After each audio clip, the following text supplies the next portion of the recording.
welcome to Feelings and Other F Words. I'm Dr. Daryl Appleton, and I just learned that 77% of high-performing women say yes to things that their gut has already said no to. 77% of us are walking around being like, yes, of course, I'll help with that. Yes, of course, I'll do that. And that's what I'm dedicating this week's episode to. The F word this week is fawn. Now, this is the quietest of the 4 trauma responses: fight, flight, freeze, and fawn. It is a very real thing, but it's also sometimes the one that is celebrated the most. Is that weird to say? A lot of times we have people that will have an entire personality of making sure everybody else around them is okay. And I think if you're like, okay, well, what does that look like, Daryl? What does it look like when somebody is fawning, if you will, in a survival state? To me, this is someone who is the easiest person in every room to get along with. This is the person who is making sure everybody else is okay. This is the person that is an incredibly high performer, and the compliment of they're such a joy to work with. They're so easy. They're so agreeable. Like they take on so much, like everything's perfect around them, right? That's the type of woman that I think that the fawning really comes from in terms of a trauma response. And it leads into people pleasing. And it's very much a part of people pleasing. And there's tons of research around how this happens. And it's actually fascinating. So if you are one of these people, or if you know one of these people, or maybe you've had a mother or a father or a husband that's like one of these people, you definitely want to listen to this episode. So the science around it. Pete Walker wrote a book, Complex PTSD, from Complex PTSD. Hold on, let's redo. So Pete Walker wrote a book, Complex PTSD, From Surviving to Thriving, in 2013. And he coined the phrase fawn response as the 4th trauma response. Again, alongside that fight, flight, and freeze. Fawn was the 4th. And he said that the child who learned that the safest path to manage their parents' mood is the same adult who manages the boss, the husband, the wife's, the friend's mood. They basically learn that if you're not okay, then I'm not okay. And as long as you're okay, I'm okay. And that's where the fawning comes in. Stephen Porges also says that fawning is a hybrid state. Basically, the warmth, the smiling, the eye contact doesn't match up to the internal state. So like in his words, he's saying ventral vagal social entanglement is overlaid with this chronic sympathetic activation, which is truly, truly a fancy way of saying on the outside, I'm smiling, I'm present, I'm making eye contact, I'm warm. On the inside, my fucking heart is beating out of my chest. I have cortisol flooding through my body. The inside state and the outside state don't match. You look regulated, but you are in fact not, which I think is a key differentiator to she's so pleasant or I'm so pleasant and I feel pleasant on the inside versus I am pleasant externally, but internally I feel like a mess. That would be the thing that I would absolutely pay attention to, because some of you are like, yeah, no, listen, I like making things easy. Like that's what I'm doing. It's when the internal doesn't match up to that calm that you're trying to make everybody else on the outside. Some other nerdy studies, buckle up. I know you love them or not, but you're captive here right now, or just fast forward through. This idea of attachment. Mary Ainsworth talked about this strange situation that extends into adulthood of this anxious, preoccupied attachment that can correlate really strongly with fawn behavior. Basically, again, if you're not safe, I'm not safe. Or more specifically, I guess I should say, I'm only safe if you're happy with me.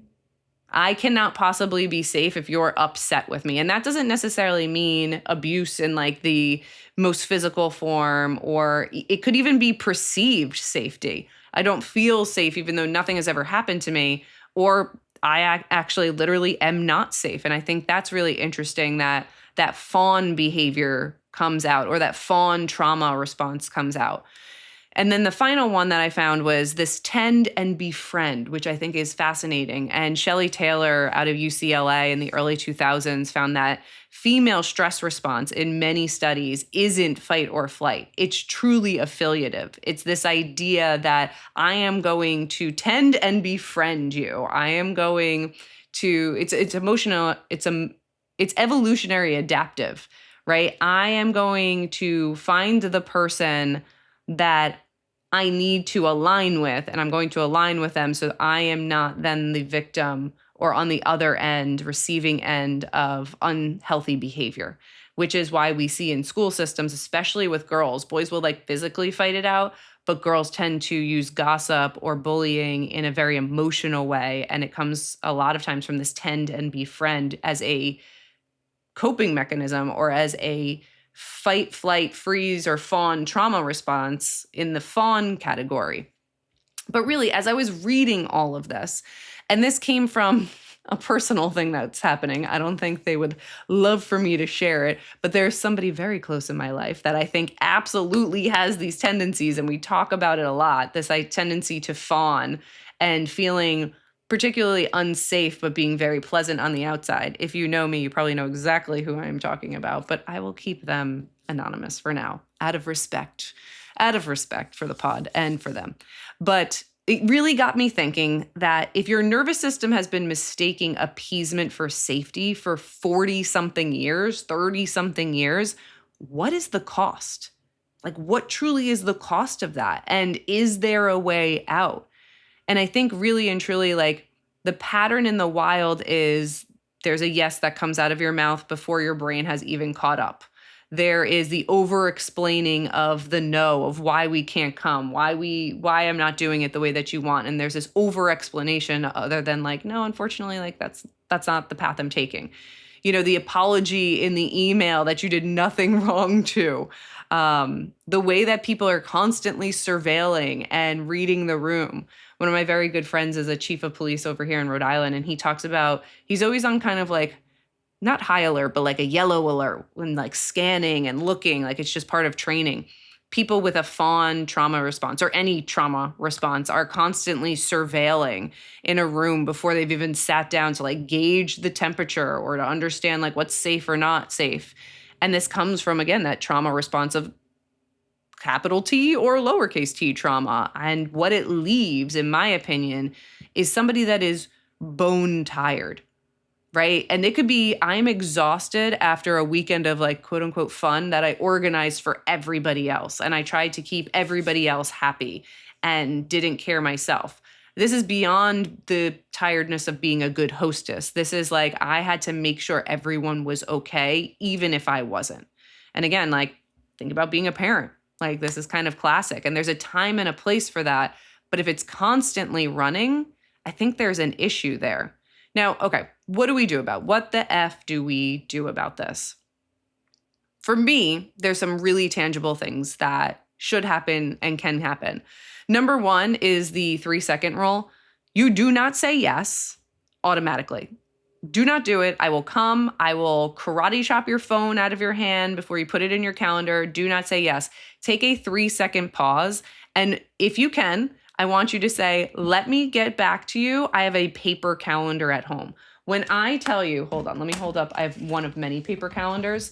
This guy here is my saving grace because I do not do anything without consulting my paper calendar. It's a boundary in itself, and it's one of the most important pieces of weaponry, I suppose, I have in my arsenal to keep myself sane. So if it is not in the paper calendar, it doesn't count. And so I use the excuse of, I have a paper calendar at home. I have to check it before I can say yes or no to this. And it's true. It's a real thing. If you can't do that, or if you don't feel like doing that, give yourself 3 seconds. 3 seconds is usually long enough for your prefrontal cortex to catch up to your nervous system. And I want you to gauge like, okay, like, does this feel like shackles on? Like, does this decision viscerally feel like something I would hate to do? And if the answer is yes, you say no. You say no, which is sometimes the hardest part, but practicing that. This other thing is going to come as a little bit of a surprise, but I think it's important to do. And the point isn't to stay in a negative feeling. I think the point is to understand and explore times in your life when things have happened so you can then notice it when it's potentially happening again. So the next one is this resentment inventory. A lot of times fawners don't get angry, they get resentful. It's usually very quietly they get resentful. It's usually under the surface. But really and truly, a lot of the fawners I've worked with have deep resentments to people. Doesn't mean they won't be pleasant with them. Doesn't mean they won't say hi and see them. It's just something that, again, drains their energy and it's running in the background. So if you're feeling like this might be you, I want you to list 5 people you most often find yourself resenting. And again, I don't want you to keep the list. It's not like a burn book, but I do want you to recognize that each name is a place where you said yes and your body was saying no. And I want you to understand those circumstances. And I want you to explore them with your therapist, with your coach. I mean, there's amazing resources and journals out there to do that as well. But that's a really great starting point for some self-awareness in the fawning state and the resentment state of things as well. And then the last thing, actually, I can give you 2 more because I didn't know if I was going to include this one or not, but I'm going to include it. The next thing is that you can do is one honest sentence once a week. So once a week with one person, say one thing that you would normally soften. It's not a confrontational statement. It's not, like I've hated you for years, unless you need to say that. And maybe you should do that with the help of a professional next to you to have to navigate that. But it's more like, I don't want to go, or I didn't really love that, or I think you're wrong, right? And it builds this muscle of speaking up. It builds the trust within you. It builds the wherewithal to say things in low stakes environments and not necessarily maybe with the people that you're resenting or the quote unquote big boss at the end of the game that you have to defeat. But get a loving critic, a loving person in your life to be able to have one honest sentence a week. And hopefully that's in your marriage or your relationship or in your friendships. Like, I want you to be able to say to somebody like, yeah, like, I gotta be honest, like, I didn't really love how you spoke to me, or I wasn't really super impressed with that restaurant. Like, even something small like that. Fawners have learned to just be like, yeah, no, that was amazing. Or take the temperature of a place and everybody hates the play and you really loved it, being like, no, I hated that play. Like, instead, your one honest sentence could be like, I don't know, you guys, like, I actually kind of enjoyed it. Practice doing that. And then finally, the thing to do around this is identity level work. And this, I think, is almost like the disappointment tolerance test, I would say. Fawners aren't afraid of conflict. They're afraid of disappointing someone. So this is what I've learned, especially with this person in my life, is that they don't mind having fights with me. They don't mind telling me because I'm safe. I'm safe to them. So they don't mind telling me that I'm wrong or they felt a certain type of way, which I love, right? Like, I think that's an amazing thing because they're not afraid of disappointing me because we've had a relationship where they know that I have chosen them and I love them. Whereas some other people in their life, this is very hard for them to do because they're afraid of disappointing them because that's been the setup. If you go against me, then I'm going to let you know I'm disappointed and it becomes unsafe for you. So the thing here is that the work is really learning that someone else's disappointment isn't dangerous, especially hopefully if you're in a safe place and a safe state, right? This is therapy territory in a lot of ways, but it's worth saying out loud. Like, this layer, this action step is important because if you pretend that everything's okay, if you pretend like you're working on wellness without understanding the disappointment tolerance level that you have, it's all performative. Like, getting to that deep work is incredibly rewarding and incredibly just, it's going to yield more than it takes from you. I have found in all of my years doing psychotherapy, a lot of the time it's people don't come in and they don't know where the first thing to say when they come in. They're like, I don't even know where to start. And a lot of times I think that keeps people from therapy or coaching or engaging professionally with somebody with your problems, right? It's like, I don't even know where to start. Or if I start, I don't know what to say. If you're identifying with any of this, if there's any of this that rings true, this is a great place to start. This is a perfect place to bring up.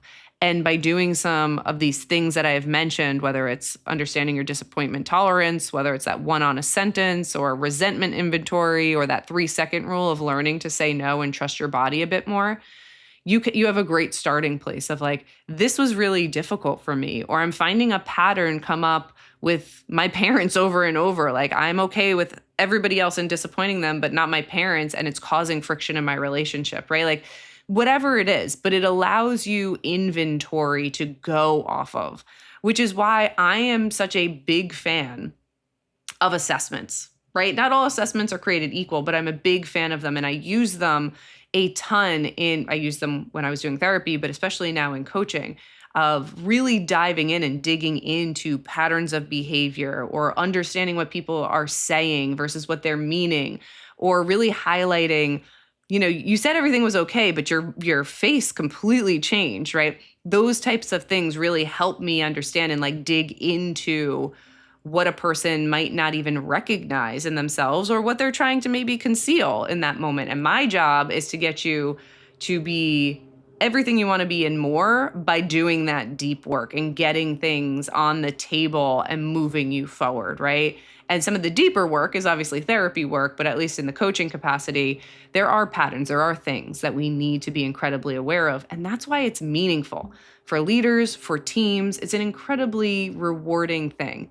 In the world of AI as well, I'm pivoting, I'm dovetailing a little bit, and I'll do an episode on this, but in the world of AI, you're also going to learn a whole bunch of stuff. Everyone is going to be or feel competent, but it's our emotional intelligence and it's our ability to call upon and use our soft skills appropriately and intentionally that really makes the difference.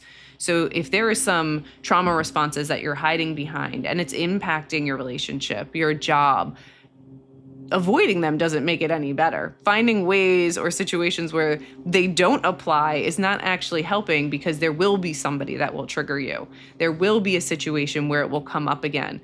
But if you can name what it is, notice when it happens, you can absolutely navigate it through. And that is truly my framework.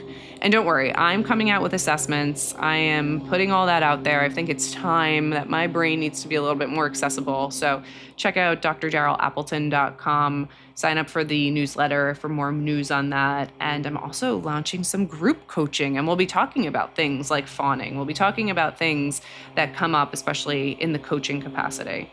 All right, I'm wrapping this episode up because 400 landscapers have descended on my lawn. No more or less than 400. But I don't know if you guys can hear them or not, but they are here and they're not going anywhere anytime soon. So until next week, this is Feelings and Other F Words, and I will talk to you soon.